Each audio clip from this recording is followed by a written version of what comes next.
Welcome to Tone Talks. Welcome to Tone Talks. Welcome to Tone Talks. What up? This Tone Talks in the building. We here having a good discussion. We're gonna have a discussion about Kaepernick, about a lot of other stuff. You know, it's been an interesting week.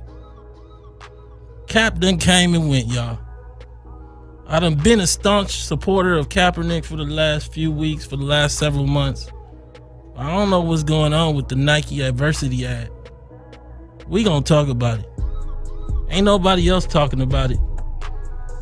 Everybody see the afro thinking that he riding with him. I look at the politics. Y'all know I'm gonna bring Yvette Carnell in here eventually. But let me just get everything set up. Let me lay out this table. So I did the shows where I compared Cap to LeBron, to Ali. We had the discussion. And so, like, when I compared the two, man, I really thought that Cap was gonna do something and stay independent. Guess not. Yvette, you there with me? I'm here. Here we go.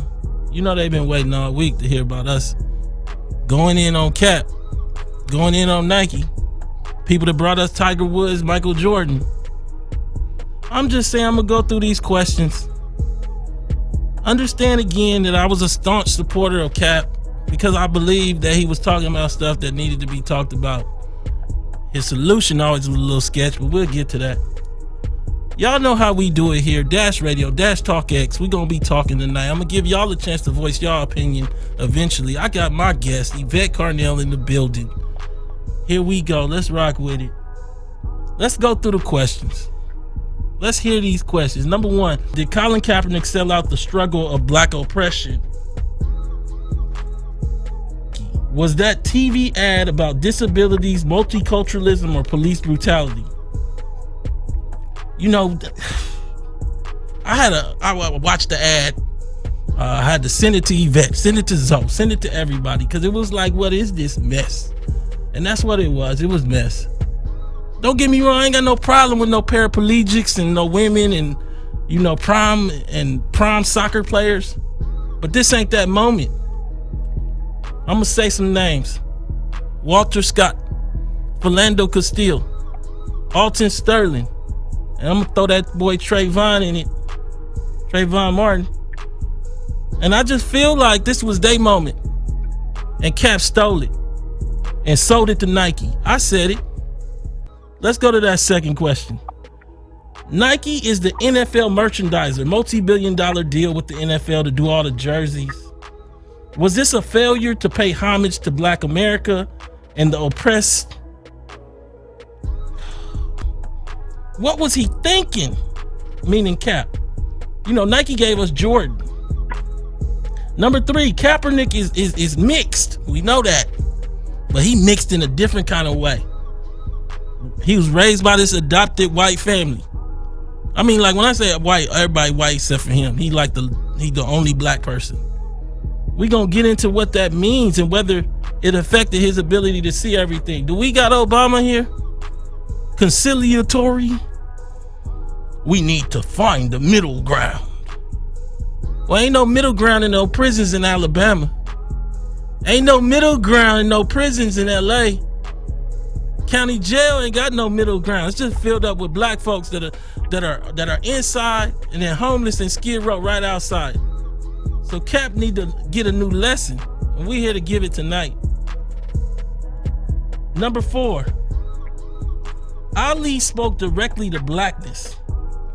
You know, you got Serena, she skipped blackness, she be talking about womanhood. You got Cap, he skipped blackness, he talking about unity.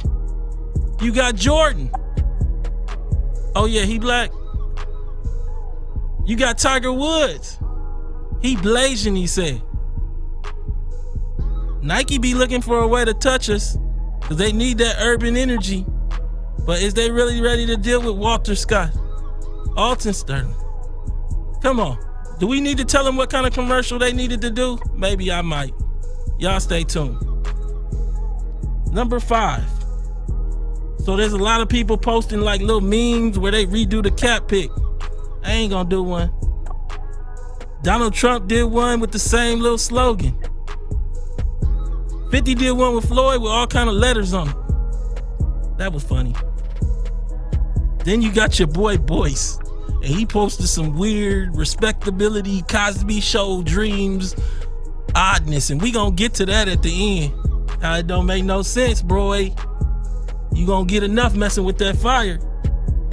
So let's get right to it. Come on. Tone Talks Dash Radio Dash Talk X. We gonna get in this fire. Yvette, say hello to the audience. Let's get this discussion. What's going on, Breaking Brown Tone Talks family? Oh man, there's nobody else speaking to the truth of Black life in America, how we're struggling in this country, how we need to push forward. So everybody was celebrating like Cap did something right when the whole ad was wrong. So I'm gonna ask you the question: did Colin Kaepernick sell out the struggle of Black oppression to Nike with this ad and this whole deal? Well, let me just give you the answer like this. Let's just put the answer like this. Colin Kaepernick went from talking about comparing police to the slave patrols. He went from comparing police to slave patrols to saying both Hillary Clinton and Donald Trump are racist to being endorsed by the most raceless, quote unquote, Black, but really cobbling Asian athlete and Nike endorsed athlete in Tiger Woods. And everybody's going to be like, well, Yvette, those people, they both endorsed by Nike. Well, it's a lot of people endorsed by Nike. Yeah, we hear from Serena, we hear from LeBron, somebody. We hear from the normal suspects. But Tiger Woods is always quiet around controversial issues, especially controversial issues involving race. That's why he distanced himself from Black folks a long time ago. So when you see him come back and say, I like this ad, what you know is that this is the full circle. It has finally come full circle, and Cap has been brought back to let's just all get together. It's over. The protest is over. Cap protesting for police brutality is over, but you still think you won something. That's why you're going about Nike. That's the problem. David Shelton just said something weird. I'm sorry, David. You know that Nike is using Kaepernick is using Nike as much as Nike is using them. Come on, man. Look, you've been here too long to just be talking. Cap ain't using no Nike. Nike riding high because he didn't have to do a commercial. Let's jump right to it. I didn't want to do it to the end. Mr. Shelton has pushed me right to it. The commercial should have started off with Cap in a locker room. Then the locker room becomes outside. They kick me out. His afro, he's looking down, he looks up. We already know who it is. And he says, I did this for Alton Sterling. People say, Nike didn't want that. I don't care what Nike want. This is what the commercial needed to be. I did this for Philando Castile. I did this for Black folks. Black out the commercial. That's it. Nike symbol. If you want to do it right, I'm just saying. This, what we got, is post-Blackness. What we got is a use of Black people to justify affirmative action and equality for all. They gonna leave us with this slavery in our families. Let me say it again. They are about to leave us with the cost of this slavery in our families. What do you mean, Tom? What are you saying? Look, when you look at your uncle or your mama that ain't got no retirement or your pops that's in jail, all of that is tied back to slavery and Jim Crow. And somebody will say that they made choices. No, you don't understand systemic oppression. Part of the problem that we see right now is that didn't nobody get the right history. I interviewed this mama and daughter maybe back in 15.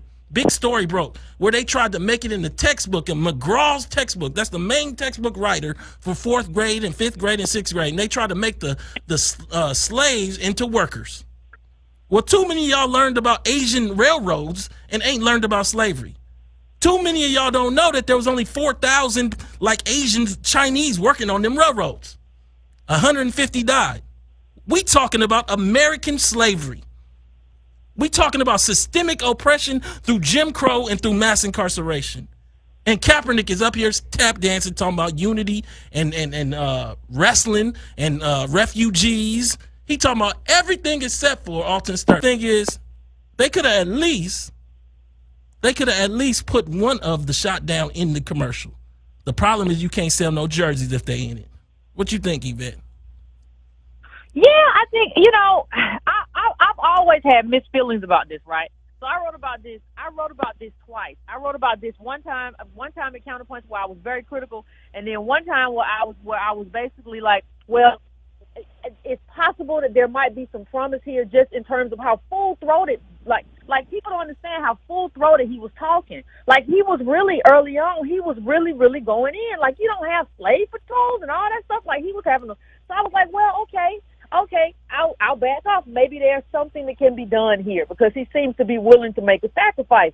But now I kind of wonder. Like, was this? How long was this coordinated? Like, was this just a way to get the Black Lives Matter energy to Nike? Like, how did this happen? Was this just a way for them to have that energy and that fervor? Because we know that Nike hasn't been winning. Like, it's been Vans, it's been Adidas in terms of like the urban and streetwear and all of that stuff.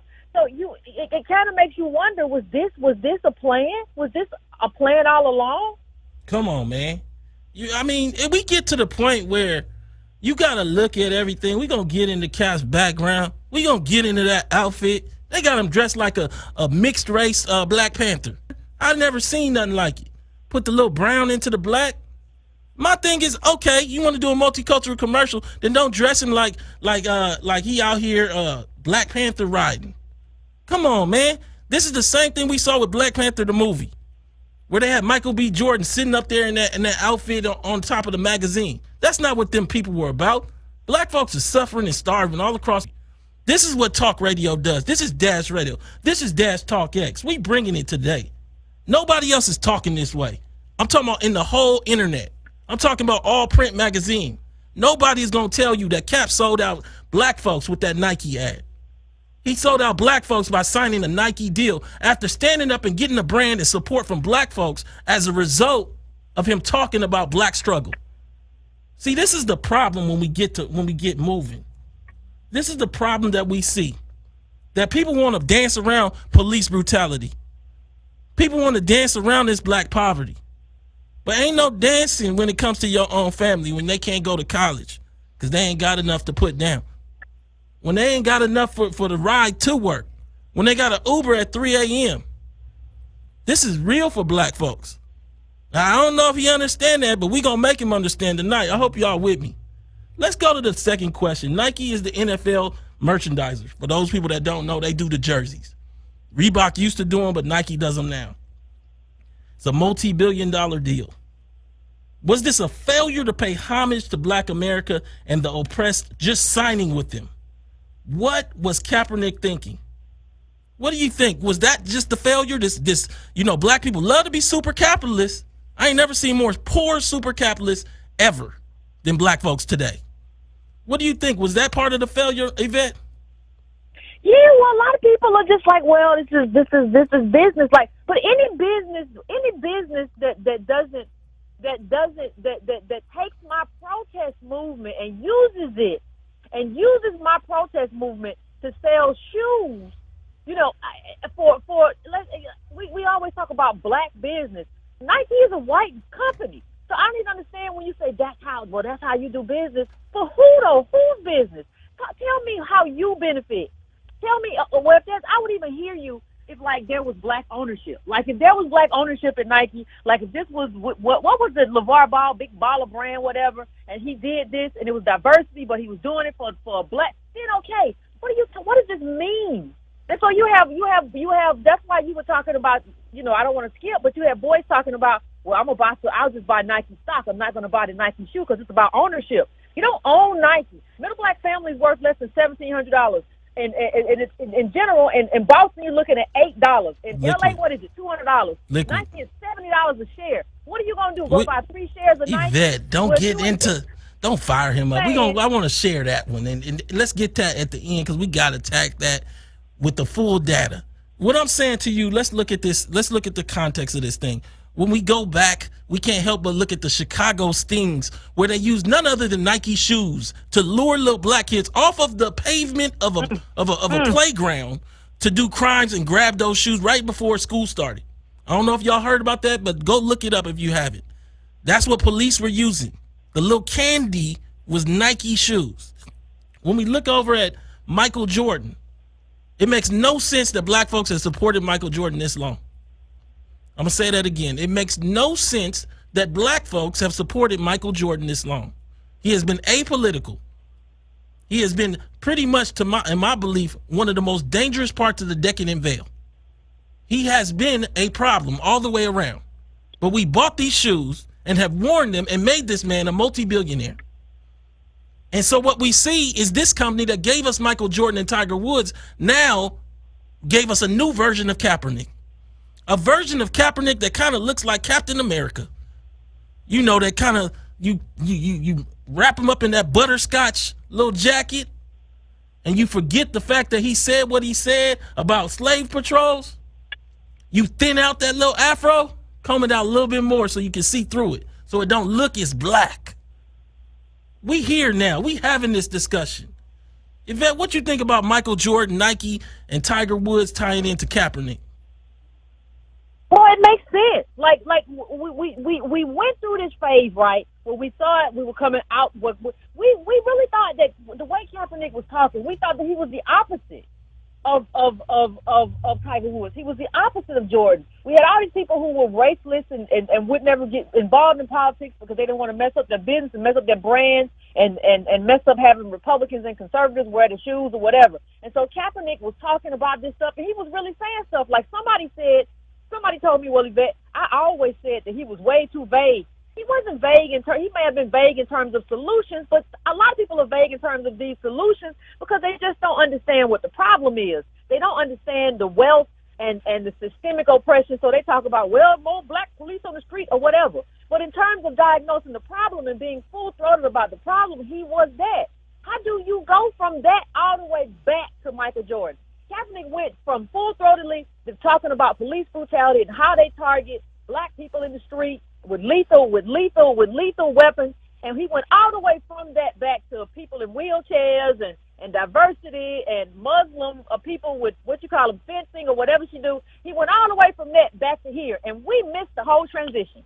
Come on, man. This is the discussion that needs to happen. I'm gonna give everybody a chance to call in as you feel fit. 323-503-2070 is the new number here. That's gonna be our regular number. Please call in to give your opinion. _radio-talk X. We're gonna keep the discussion going. For me, in so many ways, what we see is the failure of big companies' ability to deal with what black folks need. Black folks need transformation. We don't need slight change, and we don't really need unity, because unity is like everybody doing all right.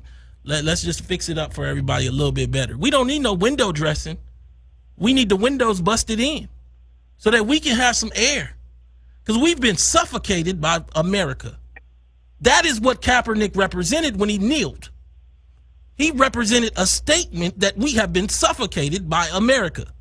For those people that don't remember what he actually said is that police brutality is one of many issues.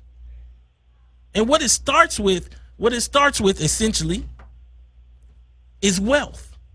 When you don't have no wealth, you can't have no access. And so what we start to see is without access, black folks suffer. And I feel like in many ways, we need Kaepernick because we need to believe that all we need is a little bit. So many people just want to be a super capitalist.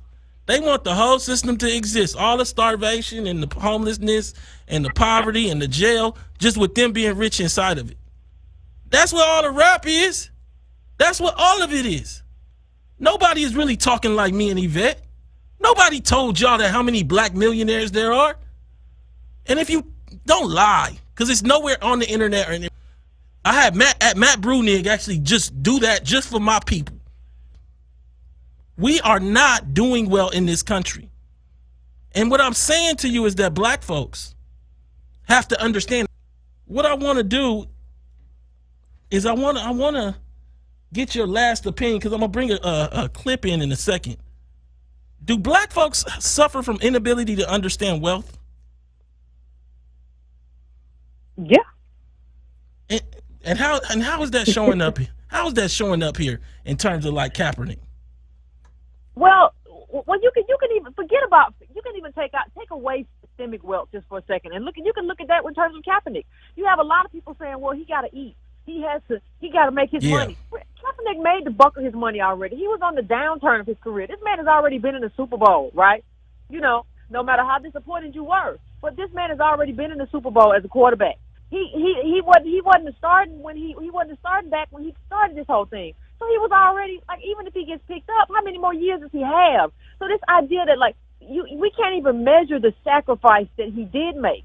So even if you say he made a sacrifice, okay, I get that, but measure it based on where he was. And it's not like he said he started this protest when he was when he was at the Super Bowl, and during the Super Bowl he kneeled down. No, he did all that stuff that he needed to do before he did all that. I was still gonna give him credit for it, but credit for doing that much. But you still have to measure and weigh the sacrifice. I think we weigh the sacrifice way too heavy. But the second part of what I'll say is when you don't understand wealth, and when you don't understand that this is about wealth, and you don't understand this is about systemic oppression from redlining to Reconstruction to zoning and everything that built in this failure, then what is required to come out of that failure? That's why you believe that you can go buy Nike's, $70 a share or something like that? Somebody in the chat, tell me what it is now. You believe then that you can go buy 4 shares of Nike and, like, you finna really do Yvette, something because you don't know what wealth looks like in America. You lost. We got a caller, but before I take the caller, let me hit this. Show you that somebody got a deal, ain't no numbers for a black person, they probably ain't getting no bread. Because they love telling us how many millions a black person got. Iverson signed a lifetime deal and he received the $63 million. And anytime they don't show you how much, just know, boy ain't get that kind of bread. Ain't no shoes along with this. Where the Cap shoes at? Where he gonna get a residual? Let's go back to Kanye and the deal that they would not do with Kanye. Y'all believing in that hype. He got millions. This was part of a 30-year anniversary thing. There wasn't no probably big bread in this. They would have announced it. We gave Kaepernick $23 million. Man, this man trying to clean up that image. Get back into the good graces of good white folk. Let's get the discussion going. Caller, what's your name? Where you calling from? Hey, my name is Marcus, and I'm from North Carolina. What's your thoughts on this, Mark? Well, my biggest question with the whole thing, I understand how the business works, and I see that Nike is investing in him so they can get a return on his investment. Black people are going to rally behind Nike with this. What is the contribution that Nike is going to make back to our society? Like, no one's at, and that just felt like a tangible question to me, because, like, we're about to give them a whole lot more money. So what are they going to do with those funds? I mean, are they just going to run off with it like they always do, or are we going to hold their feet to the flame? Yeah, they're going to run off. Yeah, they're going to run off. We ain't holding no feet to the flame. What kind of, this deal wasn't set up for us to hold no feet to the flame. This is set up to clean up Nike, make them look like they do diversity, and then not hold anybody accountable for anything that's happened to black folks and black communities. Look, we the last hope for all y'all.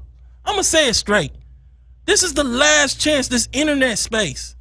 Because this is where black folks can do what we used to do in talk radio before it became consolidated after the Telecom Act. Go look that up. I'm not playing with y'all. 1996, yeah, I know. Come on. That's my whole thing about it. You know, like we know that they're going to capitalize or get a return on their investment. What are we going to hold them to? Or probably nothing, because all I'm seeing after this big deal is, like, all our people are doing are just making memes and everything, using this whole Kaepernick just Nike do it thing. Like, it just seems like we're turning this more into a game and a joke. Yeah, because we little baby capitalists with no money. Like I said on Yvette's show, I said this. What happened was, as we transitioned from the 70s into the 80s, we had Good Times. We had Sanford and Son. I don't care what everybody think, they were black shows.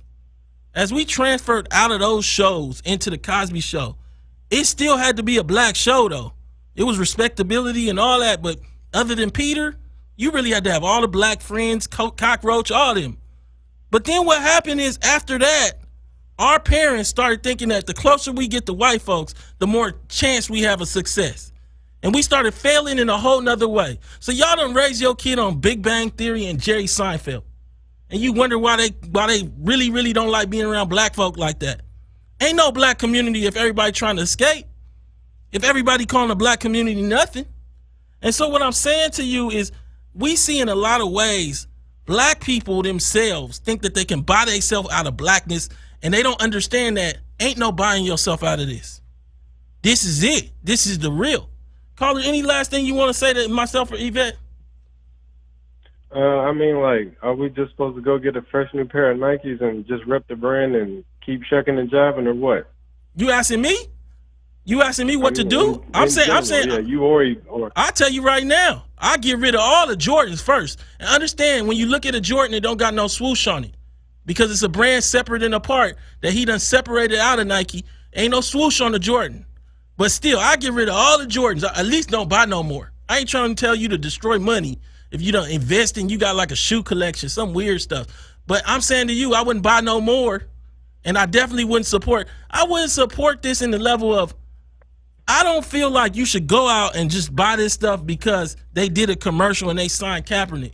I feel like you got to put the foot to neck and say that this ad was wrong. This ad did not represent why we made this movement and why we made this man, and we are frustrated at Nike. I believe everybody should do that. And if you don't do that, then you ain't did right by DOS. That's my feeling. Yvette, you want to add anything? part of the problem. Caller, thanks so much for calling in. No, that's fine. No, I agree with you. And I see, I'm looking at some of the comments like, let Cap get his money. Cap already got his money. Cap already got his money. What more do you need? Cap got his money. He was a starting quarterback on the NFL team. Yeah. I don't care about him. Like, we got to get over this thing where we be caring. We have like this affinity for celebrities and stars like they our cousins.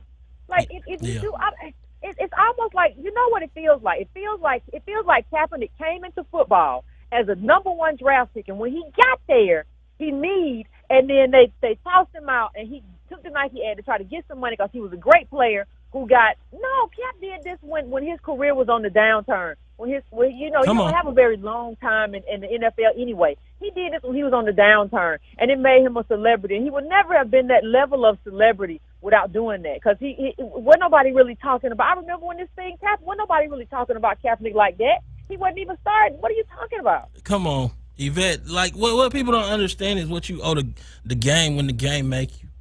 And like, when I say the game, I'm talking about, like, look, there's a loyalty lacking in our community. And when I say that loyalty, I mean in the sense of, I'm not saying that you owe everything to black folk, Cap.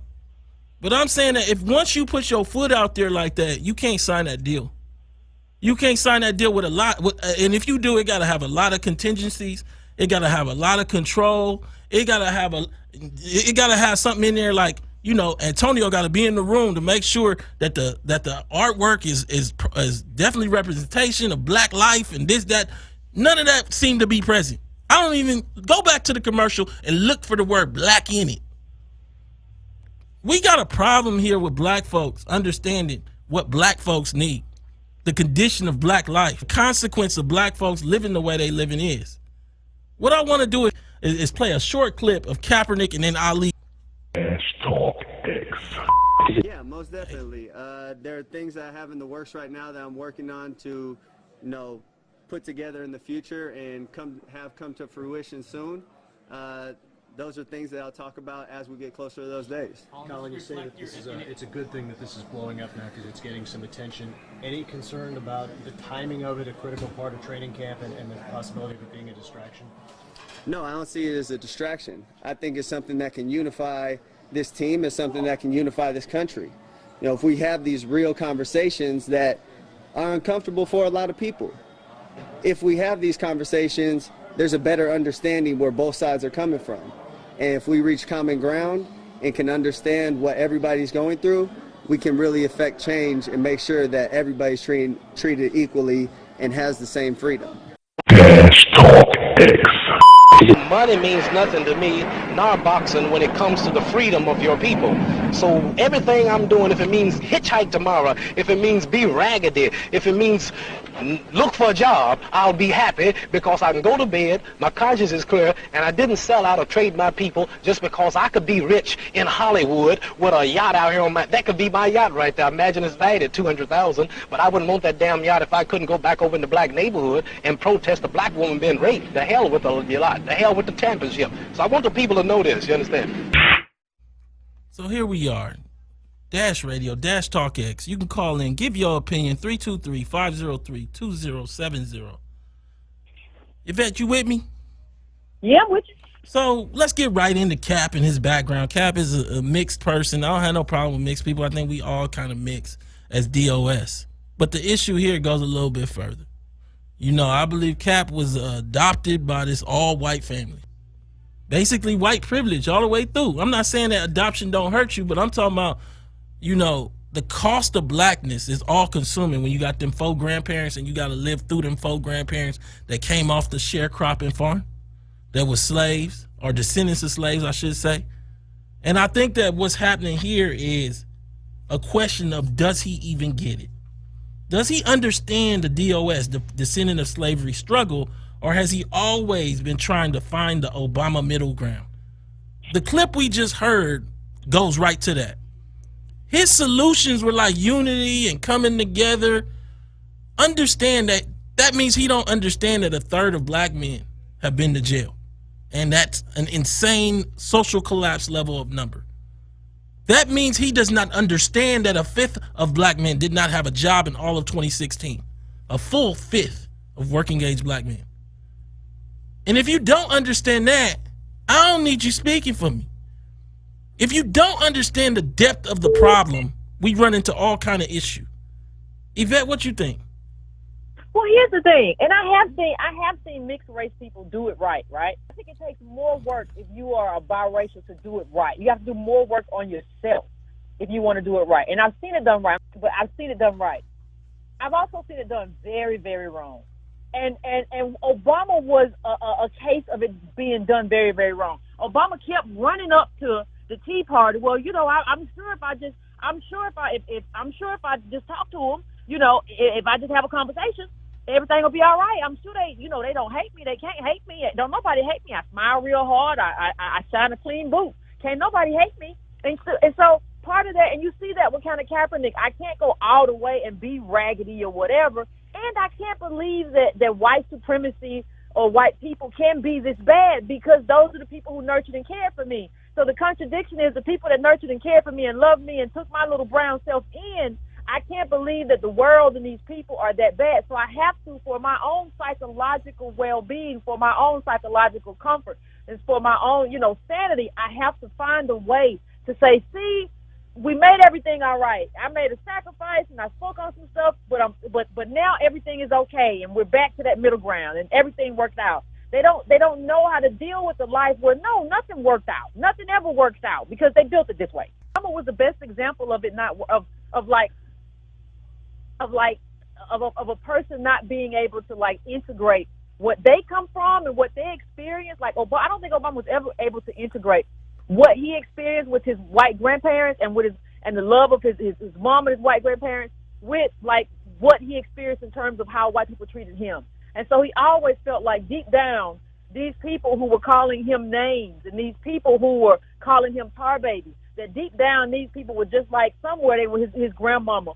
And not only were they his grandmama, his dad, he thought at some level they gonna see the white in me, because that's what happens to him. That's how he's able to, you know, talk like that, and I sound like this, and I'm articulate, and so they usually kind of bring. He doesn't understand that when you have to deal with white supremacy on a certain level, they don't care. Like, no, we don't care. Nobody care. We have decided when you got here that we wasn't going to approve any of your legislation. We had a meeting. It don't matter how much you come. You can take your little Negro tar baby looking self somewhere else. We don't care. We know the white women that you dated cared and everybody else cared. We don't give a damn. And Man. And I don't think he ever dealt with that. Now, Yvette, you on fire. Let's take this caller. Caller, what's your name? Where are you calling from? My name is Darius. I'm calling from North Carolina A&T. Thank you so much for calling in. What's your opinion on this whole thing? I mean, when you see Colin Kaepernick being compromised, I think it's a further cataclysm or reflection of our community. Because when you compare to Muhammad Ali, he had Malcolm X, he had the Black Panther, he had Bill Russell, he had Kareem Abdul-Jabbar. There was the whole community pushing for it.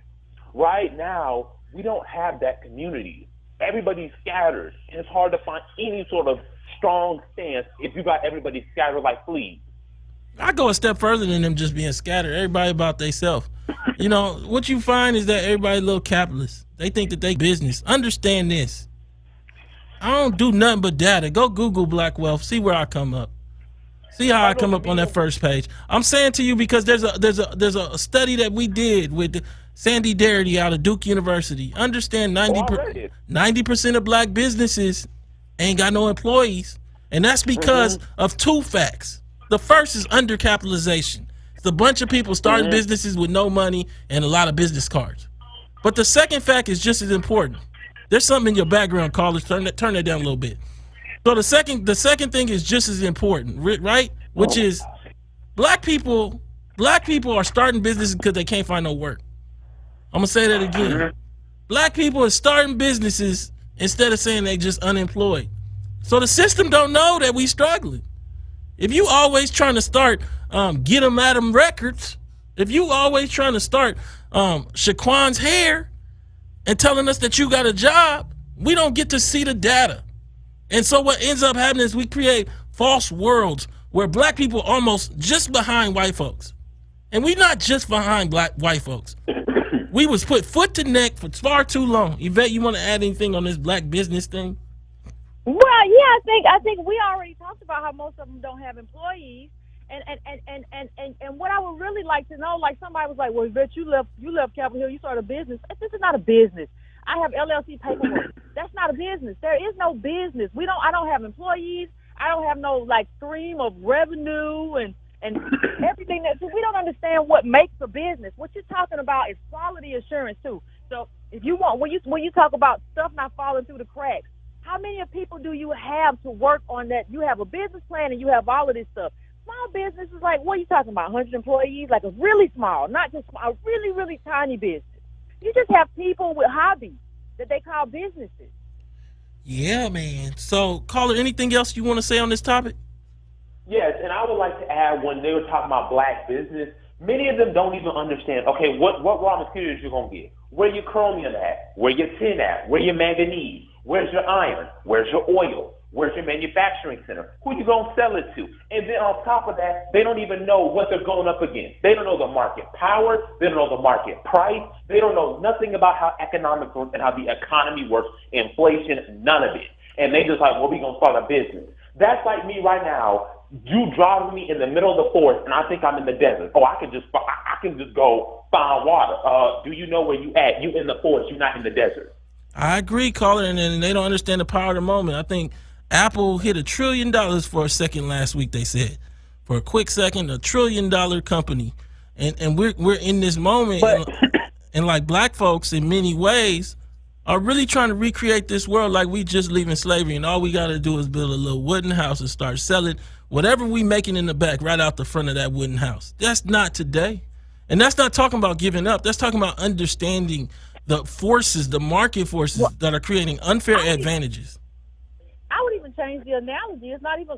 I think it is like. I think he's right. Like it is like being dropped in the forest, and you think it's the desert, but that's the context. But I think it's also something else. I think it's not understanding who you are within that context.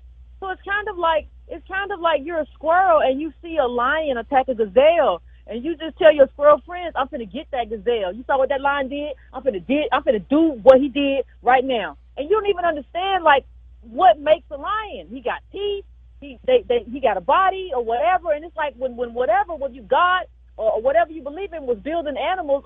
America built us. America built all these groups and all these communities, and they built us to fail. They built us wrong. Who is us? America basically said,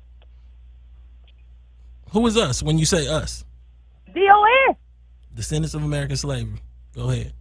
I'm just making sure everybody know that. America, and it's not like what Yvette saying. Yvette, see, people here like Yvette say we all squirrels. No, I'm telling you, America built us as that so that we could be the food for everything else. That's what America did. Now, America could build us into a lion. America could give us what we needed to become a lion. That's what you gave white people in terms of the people used to say horrible things about the Irish and the Italians, and they used to be in the street with switchblades, fighting each other, doing a lot of the same stuff that people talk about black people doing now. DOS, American Black DOS, doing the same stuff until the New Deal catapulted them into the middle class. You made them lions. They were squirrels. You made them lions. Squirrels. Thank you so much for calling in, caller. I appreciate you taking the time to listen to the show tonight. Look, let's get right into this part with Ali. Ali was unfiltered, unapologetically black and about our folks. I'm not seeing that with these other people. I'm not seeing that with Serena or Cap or Jordan or LeBron. They just feel the energy is kind of like with this whole movement. And we got to call this to task. I don't think we know the consequence, the long game of letting people who already made millions jump into a struggle built on poverty, built on black poverty. Here we go.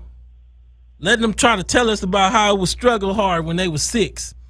Well, when Serena was 6 years old, she played tennis on the Compton tennis court with her father that wasn't at the wedding.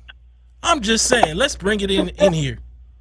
We got this. We got all this belief. Ali spoke directly to blackness in the quote that I just played for you, and that's not the only one. That's almost all of them. These people scared to say black. Colin said people of color. People of color struggle.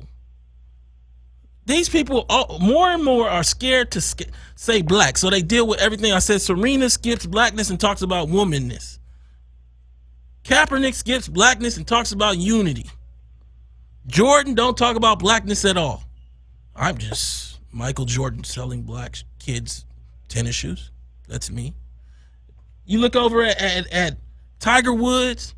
He can't sell us those shoes because we not buying golf shoes. So what he do is he just stand there looking blazing until he get caught.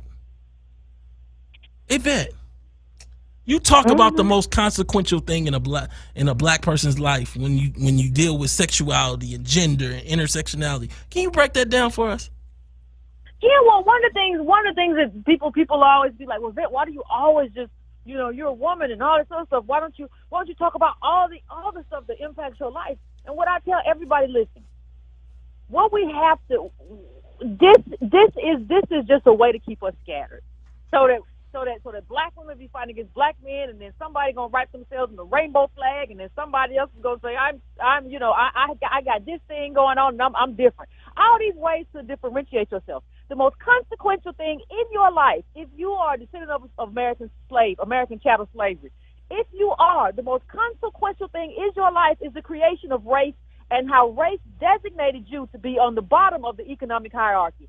That's everything in your life. If you look around, that's everything that you don't have access to, and all the stuff that you see in your life. Like if you say, my daddy or my mama did X, Y, and Z, and it didn't make no sense. They stole from my pocketbook and all this kind of stuff. That's some slave stuff to do, because that's some dysfunctional stuff to do. When I say that, it allows the dysfunction in our community comes from like being in the richest country in the world and being robbed of everything. And so all of that stuff is in our life. That's the most consequential stuff in your life. So for you to just go and be like, well, I cut all my hair, or whatever the case may be, and try to identify and make something else the most consequential thing in your life, really just makes you a person who doesn't understand race. And in that sense, it makes you detrimental. And on another level, it kind of makes you an ally of white supremacy, because you're telling white supremacy, like, this thing, not race, is most consequential for me, or all these things are equal in my life. Yes, and that's the Kaepernick ad. The Kaepernick ad starts with, I think, somebody wrestling. Then it goes to refugees, and it's got a white girl who was the football player, and she was the queen of the prom. It's just got all these things meshed in, except for Walter Scott. Let's talk about it a little bit. Let's talk let's call him out. You had Walter Scott, who literally said he jumped out of his car and was running from child support, because child support in his home state puts you in prison, and he wasn't going back. He wasn't a threat. He was shot in his back. And then the officer proceeded to what looked like try to plant a gun or something of the sort. Let's look at Alton Sterling. He was selling something, choked down, shot on the ground. Let's look at Eric Garner trying to sell loose cigarillos. Loose cigarillos. Let me ask you, if you got a chance to get a regular job, do you sell loose cigarillos? All this comes back to is blackness and poverty. It comes back to a total lack of opportunity, access, privilege. But we don't want to deal with that. We want a quick answer. We just want Cap to get his money. None of this was about that. Black folks is going to have to start getting back to understanding the cost of being black in this country. Ali understood that. Now, part of that was because he was led by Malcolm X and different people. So we got to start asking the question, who lead Cap? Who is informing Cap on what he needs to know? Because somebody failed him. I don't know if it's the agent or the girlfriend. Somebody didn't understand DOS enough. As I understand it, the girlfriend ain't DOS. Look, ain't nobody else having this discussion. Everybody else clapping. Everybody else trying to say this is the greatest thing since sliced bread. Call in, give your opinion, 323-503-2070. This is Dash Radio, Dash Talk X. I want to take a brief break. I'm going to come back and we're going to get into this Boyce Watkins super capitalism nonsense. We back. So we here, Dash Radio, Dash Talk X. We going to go into this last section. We done talked about the celebrities and we done had that discussion. Yvette, you still there with me? Uh-huh. So this is the thing. We come back to it and we have all these people taking the meme of Kaepernick. Everybody's taking this meme and making their own. Donald Trump did it. Donald Trump Jr. Put it out on social media, this whole statement about Kaepernick's whole slogan. And then what we have is Boyce Watkins did one. And then Boyce Watkins did one. You know, I want to get your opinion on the Boyce Watkins one. Buy a Nike stock instead of buying Nike shoes or something like that. I want to buy Nike stock. Look, let me give my opinion first. Don't make no sense. Black people's problem isn't buying Nike shoes. In the middle black family being worth $1,700 without depreciating assets, $8 liquid in Boston, $200 liquid in LA. What we're seeing is the reality that black folks don't have wealth in this country. And I'm not talking about having little bits of wealth. They don't have any. The idea that black people waste money is some old respectability, borderline Republican nonsense. I don't care who's saying it. And that's what I'm hearing out of this comment. Now, the second point is just as important. How does helping Nike be worth more help black folks? Mr. Entrepreneurship telling us to invest in Nike. Is it entrepreneurship or investing in Nike? So show me that you got 1,000 of these shares.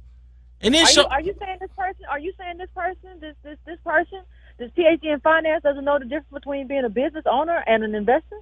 I don't think, man. I'm saying that this person is really lost, meaning Boyce Watkins, this person, on the understanding of what black politics is, where black people need to go, where black people are at. And so at that point, it just don't make no sense. It's just trying to jump in on some stuff without knowing what you're saying. I'm saying to you that black people's problem is not buying Nike shoes. And black people's answer isn't buying Nike stock. So as a result, take your whole tweet down. Take your whole Instagram down, the whole post. And start understanding that you need to step back. Said we don't $8. Middle black family, we talking Boston. 200 LA. In general, less than 1,700.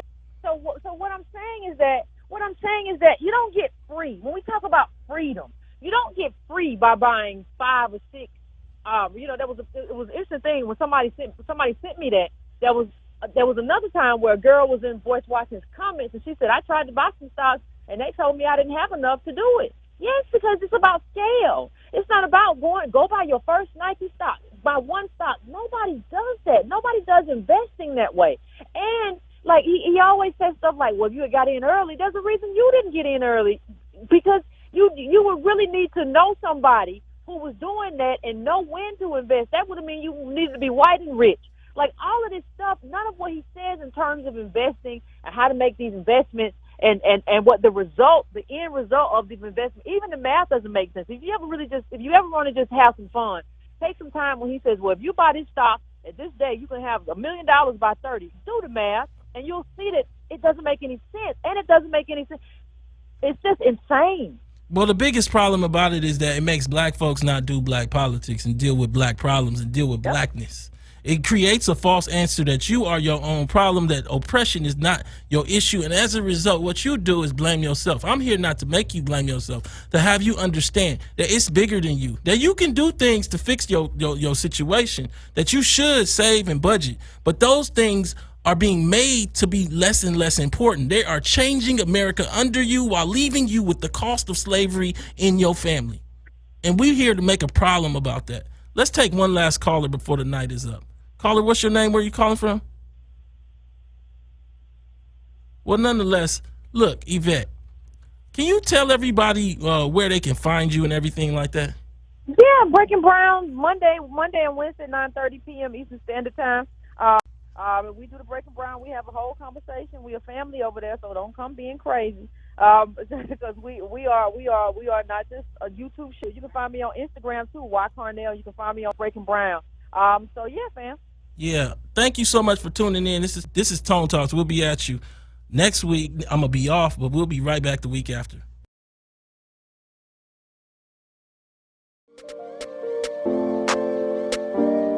Thank you for tuning in to Tone Talks. Tone Talks brings to you the racial wealth gap in America, explained in 60 seconds. In America, there are 190 million whites, living in just about 82 million homes, while there are 40 million blacks, living in just over 14 million homes.